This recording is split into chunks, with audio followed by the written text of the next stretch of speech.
1 Coríntios capítulo 11, versículo 1, diz assim: tornem-se meus imitadores, como eu sou de Cristo.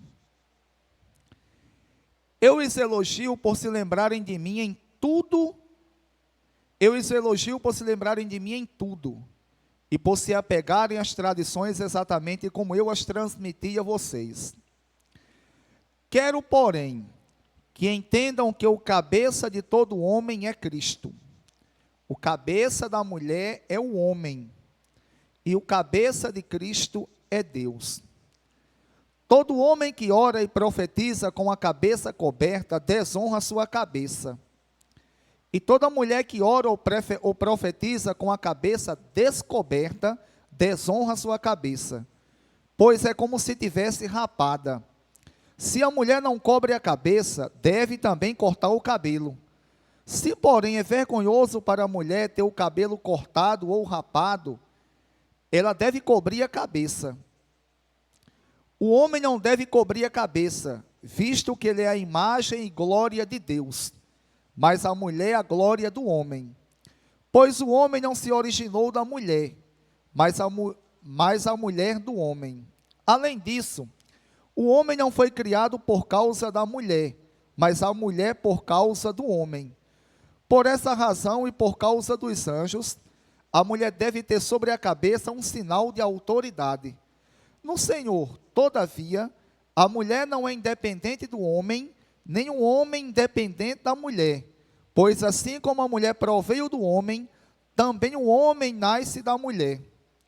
Mas tudo provém de Deus. Julguem entre vocês mesmos.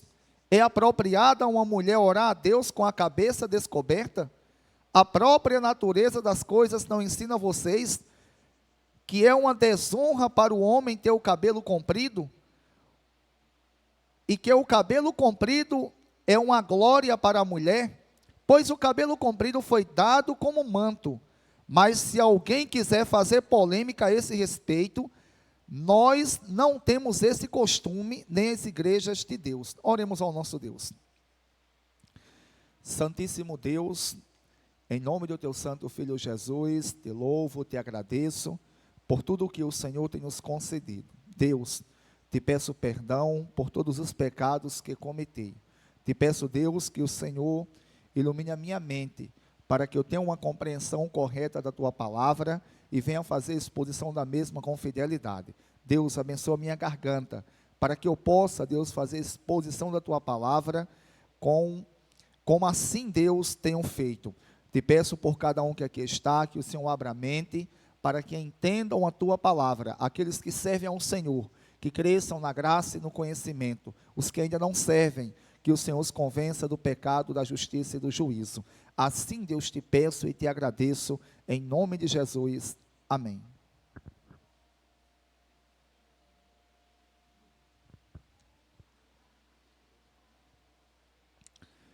Irmãos, dando continuidade à exposição da primeira epístola que Paulo fez aos Coríntios, como os irmãos bem sabem, os irmãos que já congregam conosco, que estão sempre nos cultos, estamos estudando há alguns meses essa primeira epístola que Paulo escreveu aos Coríntios. E, portanto, hoje irei iniciar o capítulo 11. Irmãos, como eu já disse aos irmãos aqui por várias vezes,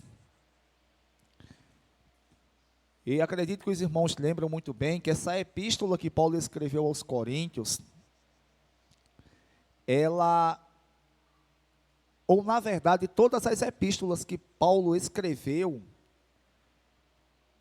Paulo ele foi tratar de assuntos que eram pertinentes, ou que pertenciam àquelas igrejas específicas. No caso aqui em Corinto, existiam alguns casos que acontecia, ou coisas que estavam acontecendo aqui na igreja de Corinto, que Paulo teve conhecimento do que estava acontecendo, e Paulo, ele inspirado pelo Espírito Santo, ou o Espírito Santo fez com que Paulo escrevesse para tratar exatamente isso. Eu acredito que os irmãos que acompanharam a leitura, não sei se já conheciam o texto, todos que aqui estão, sabe que vai tratar, Paulo trata nesse capítulo 11, nesse início do capítulo 11, de uma coisa que Paulo trata só aqui. Paulo trata só aqui nessa epístola. E nesse exato momento do início do capítulo 11. Portanto, já é para qualquer uma pessoa imaginar que era algo específico que estava tratando, Paulo estava tratando com aquela igreja e naquele momento. A gente sabe que o que Paulo tratou acerca de princípios ou acerca de mandamentos, isso aí não. Isso aí é para todas as gerações que servem a Deus. Agora, tem coisa que Paulo tratou em especial com aquela igreja. E, portanto, a gente vai ver aqui, porque existe uma igreja hoje, de nome Congregação Cristã no Brasil, não é do Brasil, não é no Brasil. Congregação Cristã no Brasil, que tem sua sede em São Paulo, e essa igreja interpreta essa perícope, ou essa parte do texto aqui, no literal. E, portanto, se vocês chegarem numa igreja dessa, vocês vão ver as mulheres, até mesmo as crianças, meninas, elas orando com um véu no rosto, e com um véu também na cabeça, um pano na cabeça. Inclusive tem alguns parentes que fazem parte dessa igreja, e eles interpretam coisas que as escrituras não vão dizer nada, ou não vai afirmar que aquilo ali são para os dias atuais. Vamos para o que o texto diz. Versículo 1, Paulo diz: tornem-se meus imitadores como eu sou de Cristo. Como eu já falei aqui, domingo passado, esse versículo 1 do capítulo 11, ele encaixava-se mais como o último versículo do capítulo 10. Versículo 2 vai dizer o seguinte: eu os elogio por se lembrarem de mim em tudo, e por se apegarem às tradições exatamente como eu as transmiti a vocês. O que é que Paulo diz àqueles irmãos em Corinto? Que elogiava eles em tudo, por se apegarem às tradições. A palavra tradições aqui, ela tem a ideia dos coríntios se apegarem aos ensinamentos que Paulo transmitiu a eles. E Paulo os elogiava, porque eles se apegaram, aprenderam e se apegaram às tradições exatamente como Paulo as transmitiu, ou seja, eles se apegaram aos ensinamentos exatamente como Paulo os transmitiu. Aí Paulo diz no versículo 11, no versículo 3 do capítulo 11, quero, porém, que entendam que o cabeça de todo homem é Cristo. O cabeça da mulher é o homem, e o cabeça de Cristo é Deus. Irmãos, eu acredito que pelo menos uma boa parcela dos que aqui estão sabem que existem alguns movimentos ditos, e quando falo ditos, é porque se intitulam cristã, mas não são, que acreditam que Jesus, ele é inferior a Deus. Quem já ouviu aqui que Jesus é inferior a Deus por alguma pessoa que faz parte de algum movimento dito religioso? Existe um movimento na nossa cidade, na verdade, ele é conhecido mundialmente como Testemunhas de Jeová, e eles acreditam que Jesus foi a primeira criatura de Deus. Deus, ele é atemporal, ele subsiste de eternidade em eternidade, e portanto Deus, quando foi criar todas as coisas que nós conhecemos hoje, segundo esse movimento Testemunho de Jeová, Deus, ele criou Jesus, e ao criar Jesus, Deus o deu a autoridade para que Jesus criasse as demais coisas que existem. Isso é a ideia deles. E um dos versículos que eles usam para apoiarem esse pensamento errado que eles têm, é exatamente esse aqui. Todavia, quando nós abrimos as Escrituras, exemplo disso, alguns textos categóricos que as Escrituras, elas nos traz, exemplo disso, a primeira epístola que João, o primeiro capítulo do Evangelho que segundo escreveu João, capítulo 1, versículo 1 diz: no princípio aquele que era a palavra, no princípio era aquele que era a palavra, ele estava com Deus e era Deus, ou seja, se referindo a Jesus, que Jesus no princípio era aquele que é a palavra, ele estava com Deus e Jesus é Deus. O mesmo evangelho que segundo registrou João, capítulo 10, versículo 30,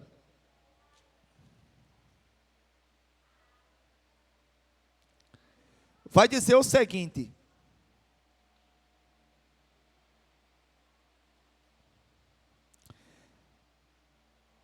capítulo 10, versículo 29 e 30 diz assim: meu Pai, que as me deu, é maior do que todos, ninguém as pode arrancar da mão de meu Pai. Eu e o Pai somos um. Jesus diz que ele e o Pai é um. No mesmo evangelho que segundo registrou João, agora no capítulo 14,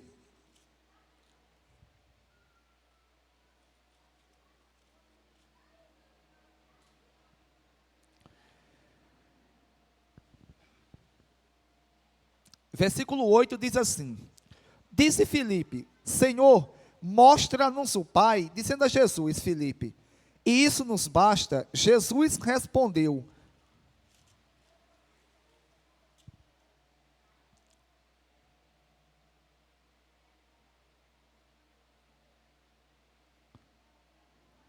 você não me conhece, Filipe, mesmo depois de eu ter estado com vocês durante tanto tempo, quem me vê, vê o Pai. Como você pode dizer, mostra-nos o Pai?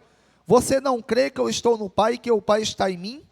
As palavras que eu digo não são apenas minhas, mas ao contrário, o Pai que vive em mim está realizando a sua obra. Creiam em mim quando digo que estou no Pai e que o Pai está em mim, ou pelo menos creiam por causa das mesmas obras. Irmãos, vocês perceberam que as Escrituras dizem que Jesus e Deus é a mesma pessoa, tem a mesma autoridade, na verdade. São pessoas distintas, mas têm a mesma autoridade. Como explicar aqui que Paulo escreve, inspirado pelo Espírito Santo, e diz que o cabeça de Cristo é Deus? Como que Deus seja superior a Cristo? Na concepção de vocês, o que é que vocês me dizem? Sabe qual é a explicação aqui? Lembram que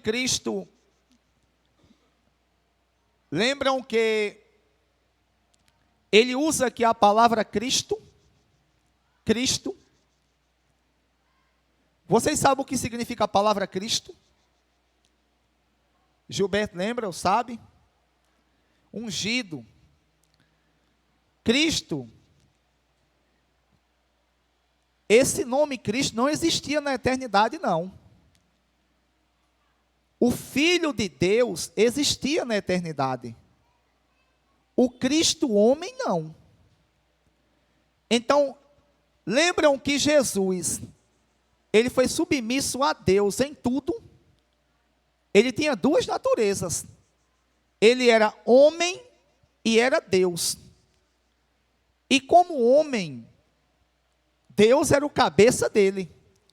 Como homem, Cristo, ele realizou todos os milagres, não com seu poder, não. Foi com o poder do Espírito Santo. Isaías capítulo 61 diz isso. O próprio Jesus, no capítulo 4, versículo, eu acho que é 18 e 19, 18, a partir do 18 ou do 19, Jesus lê no Evangelho que segundo registrou Lucas, que tudo que ele realizava era pelo Espírito de Deus, que estava sobre ele. Por tanta coisa aqui é muito fácil. Eu vi essa pergunta até num debate teológico, na Musical FM, e pelo incrível que pareça, eu acho também pelo calor do debate, porque naquele calor do debate a pessoa fica meio que nervoso. E o debatedor que estava defendendo que Cristo é Deus, ele ficou meio perdido. E de imediato eu estava em casa, eu pensei, não, ele é como homem, ele foi submisso a Deus. E Deus é o cabeça dele, como homem. É uma coisa bem simples, é só estudar um termo que se usa na teologia chamada união hipostática de Cristo.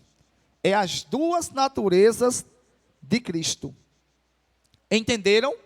Quando Paulo diz aqui, versículo 3, do capítulo 11, quero, porém, que entendam que o cabeça de todo homem é Cristo.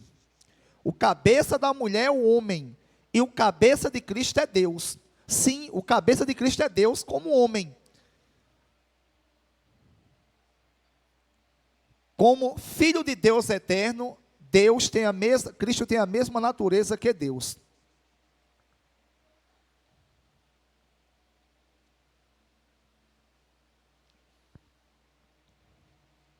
Versículo 4.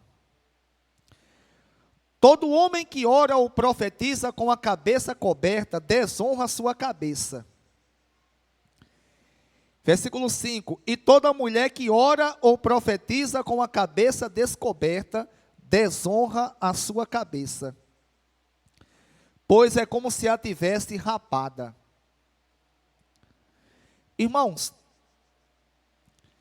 eu já ensinei isso aqui algumas vezes, num ambiente de escola bíblica, eu já toquei nesse assunto.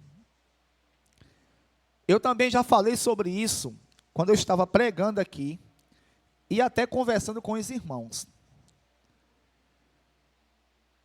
O que é que Paulo quis dizer aqui na igreja em Corinto? O que é que acontecia? A cidade de Corinto, na época dos tempos bíblicos, na época que foi escrita essa epístola, ela tinha cerca de aproximadamente, só aprendi no curso básico, lá por 2012 até 2014, olha o tempo que faz, ainda lembro. Ela tinha aproximadamente 400 mil pessoas. Quem conhece aqui a cidade de Cabedelo? Ou quem já viu uma foto de Cabedelo por cima? Então, quem já viu sabe que Cabedelo é como que uma faixa de terra, eu não sei falar bem a palavra, mas para que todos entendam, é como que uma faixa de terra adentre ao mar. Como que seja um pedaço de uma ilha adentrando ao mar. Tem mar de um lado e mar de outro. E dessa mesma forma era a cidade de Corinto. Só que a cidade de Cabedelo, o porto, é lá na frente, é lá no final, né?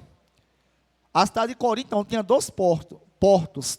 Um porto de um lado e um porto de outro. Imaginem só, naquela época, uma cidade com cerca de 400 mil pessoas. A cidade de Corinto também era uma cidade onde,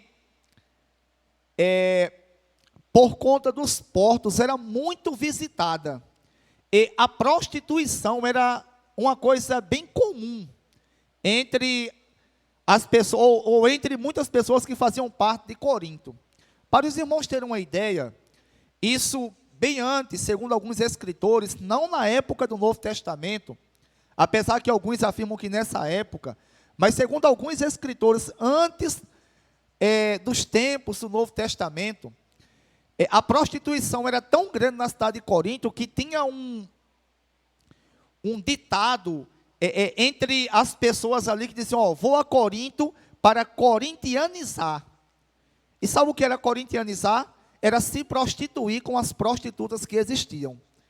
Existiam lá em Corinto, como também em todo o antigo mundo, e em Corinto existia as prostitutas cultuais. Você sabe o que é isso? Mulheres que se prostituíam na hora do culto. Quem já ouviu falar aqui na deusa Afrodite? A deusa Afrodite, ou o ídolo que tinha como Deus, que as pessoas tinham como Deus Afrodite, tinha um templo aqui na cidade de Corinto. E também existiam outros templos pagãos. E, portanto, o que é que acontecia? A prostituição aqui era muito grande. E como que se identificava as prostitutas? Exatamente pelo cabelo cortado. Elas rapavam literalmente a cabeça.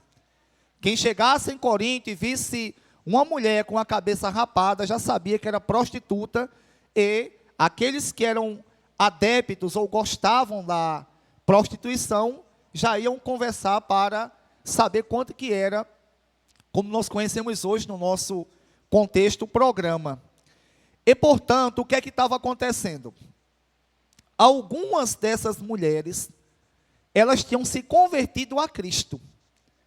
Elas tinham se convertido a Cristo.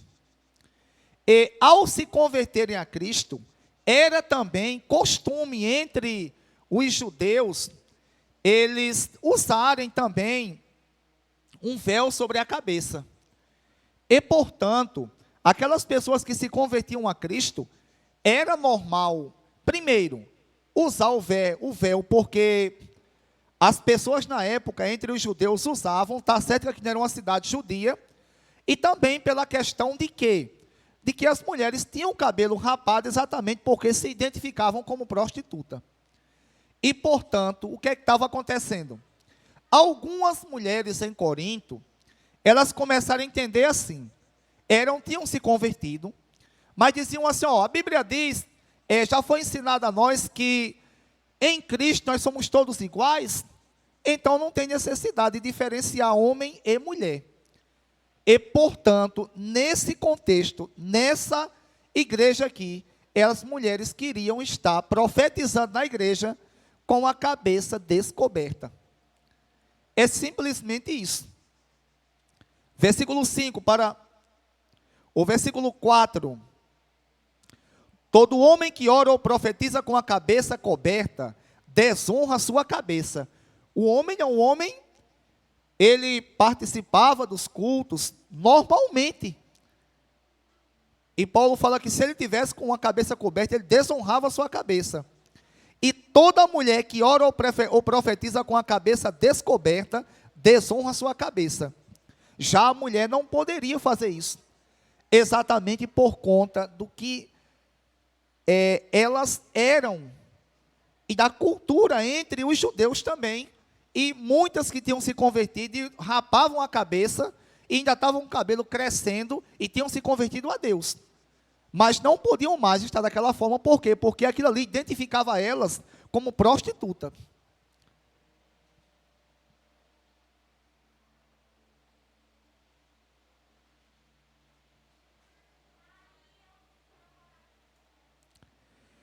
Versículo 5, e toda mulher que ora ou profetiza com a cabeça descoberta, desonra a sua cabeça, pois é como se a tivesse rapado. Se a mulher não cobre a cabeça, deve também cortar o cabelo. Isso aqui Paulo já está se referindo também a outras que tinham cabelo já grande, ou estavam crescendo, mas elas não queriam cobrir. Paulo falou, corta também a cabeça, corta também o cabelo. Se, porém, deve cobrir a cabeça, se, porém, é vergonhoso para a mulher ter o cabelo cortado ou rapado, ela deve cobrir a cabeça. Irmãos, para vocês verem que isso aqui é uma coisa que Paulo estava tratando numa igreja em especial. Não tem nada a ver com os dias atuais. E diante disso, existe hoje uma igreja que a pessoa só faz parte dessa igreja, só faz parte do culto, ou de qualquer tipo de oração, se a pessoa antes usar esse véu. Eu lembro-me muito bem que eu acho que 2018, no final de 2018, o início de 2019, teve um parente meu que estava com câncer, era uma criança, e a família deles faz parte da igreja, a Congregação Cristã do Brasil, que é a Igreja do Véu, e nós fomos lá. Eu, juntamente com minha família de casa e alguns parentes, e, portanto, a gente decidiu fazer uma oração lá, e quando a gente estava conversando que ia fazer uma oração, aí as mulheres entraram num quarto lá, e veio todo mundo de véu, até uma criança assim com véu. Irmãos, eu confesso que, em meio a tudo aquilo ali, aquela comoção total pela criança que estava com câncer, eu fiquei assim olhando e fiquei pensando, oxe, que tamanho absurdo. Olha como é prejudicial a pessoa entender o que a Bíblia diz errado. Por quê? Porque, imaginem só, parece ser uma coisa simples, sim, parece, mas a interpretação disso aqui errado faz com que a pessoa pense que só pode cultuar a Deus nos dias atuais se tiver com esse véu, e a Bíblia não diz isso. A Bíblia não diz isso. Paulo estava tratando de algo que era relacionado à igreja daquele tempo, um problema específico. E, portanto, não tem nada a ver com os dias atuais. O homem não deve cobrir a cabeça, visto que ele é a imagem e glória de Deus. Mas a mulher é glória do homem. Pois o homem não se originou da mulher, mas a mulher do homem. Além disso, o homem não foi criado por causa da mulher, mas a mulher por causa do homem.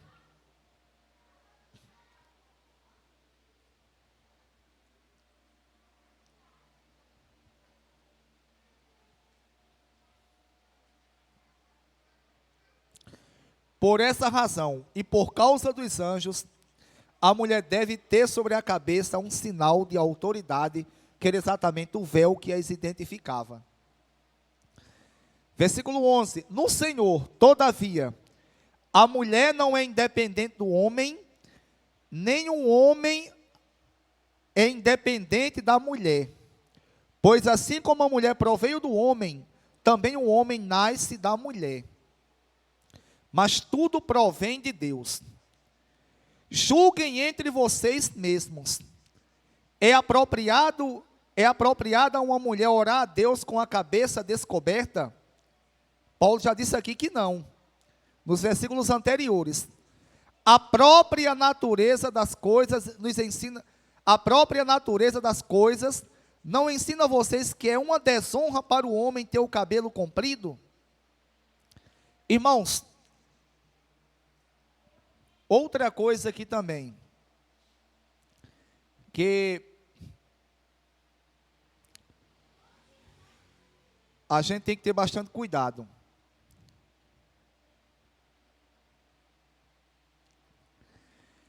Paulo aqui diz que a própria natureza das coisas não ensina a vocês que é uma desonra para o homem ter o cabelo comprido. O que é que acontece? Em todas as culturas do antigo mundo,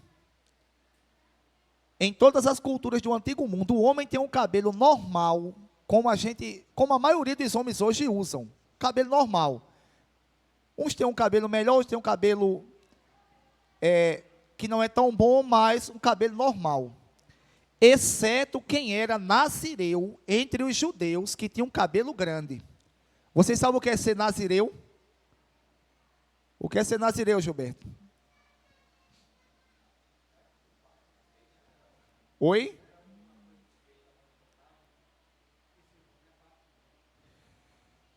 O nazireiro era uma pessoa que dedicava-se a Deus e ele não poderia participar de certas práticas. Um exemplo, ele não poderia participar de cerimônia fúnebre, ele não poderia tomar vinho. Quem era nazireu na Bíblia? O Sansão. Ele não poderia também cortar o cabelo, ele dedicava-se extremamente a Deus. Apesar de Sansão, ele ser uma pessoa muito desobediente a Deus. No entanto, esses nazireus, eles não cortavam o cabelo até enquanto estivesse cumprindo o voto. Era um voto, Gilberto. De nazireado, ou tivesse cumprido o nazireado. E, portanto, os nazireus tinham cabelo comprido. Isso aqui era também algo relacionado à época. E, portanto, eu particularmente não digo que é pecado, mas eu não acho, assim, na minha concepção, bonito. Não digo que é pecado. Pecado não, mas não acho bonito um cara com cabelo bem grandão, igual uma mulher. Eu particularmente não acho bonito. Quem acha e gosta, eu sei que Paulo estava tratando aqui de algo relacionado à época. E o cabelo comprido é uma glória para a mulher. Isso aqui também está dizendo, irmãos, que a mulher não pode cortar o cabelo. Porque existem algumas igrejas onde a mulher, ela não pode cortar o cabelo, se cortar o cabelo é pecado. A Bíblia não diz isso, não. A Bíblia não diz isso em lugar nenhum. A ideia aqui é de rapar a cabeça, que isso aí não se fazia na época lá, por conta que quem se fazia era uma prostituta. Ela se identificava exatamente dessa forma. Existe um monte de igrejas aí, que tem mulheres que o cabelo está quase arrastando no chão. Está quase arrastando no chão. É pecado? Não, não tem nada a ver com pecado não. Quem gostar, goste. Se a pessoa gosta, acha bonito, tudo bem. Agora, assim, dizer assim, ó, eu sou mulher, um exemplo, a mulher dizer assim, não, vou fazer isso aqui porque eu vou ser mais santa do que aquelas que têm um cabelo bem curtinho. Não, não tem nada a ver isso aí. Tanto a que tem um cabelo curto, como a que tem um cabelo varrendo a rua. Se não obedecer a Deus, não estarão em comunhão com Deus. Agora, se obedecerem a Deus, tanto a que tem um cabelo curtinho, como aquela que tem um cabelo bem grandão, que tem umas mulheres que têm um cabelo que não cortam, que parece até, quem já cortou aqui, quem tem mais de 40 anos aqui, como eu tenho 41 anos, lembram-me muito bem na época que a minha mãe ia cortar a vassoura no mato, e tinha umas mulheres que cortavam a vassoura, e a minha mãe cortava, daqui a pouco ela pegava e aparava a vassoura, bem aparadozinho, e ficava bem feitinha. Tinha umas que cortavam, não aparava não. Ficava um pedaço grande, um pedaço pequeno, um pedaço grande, um pedaço pequeno, e tem cabelo que fica assim. E tem mulher que acha que o cabelo está assim porque é mais santa do que as demais, e não é. E não é. Se gostar do cabelo grande, tudo bem. Agora, não pensem que porque o cabelo está bem grandão, está arrastando lá, quase no chão, a pessoa vai ser mais santa do que a que tem um cabelo curtinho. Não é. A forma de santificar-se é separar-se do pecado. Pois o cabelo comprido foi dado como manto. Mas se alguém quiser fazer polêmica a esse respeito, nós não temos esse costume, nem as igrejas de Deus. Ou seja, Paulo explica, se alguém quiser fazer polêmica a esse respeito, eles não têm esse costume, nem as igrejas de Deus. Portanto, irmãos, que Deus, na pessoa bendita de Cristo, continue abençoando cada um poderosamente. Convido os irmãos a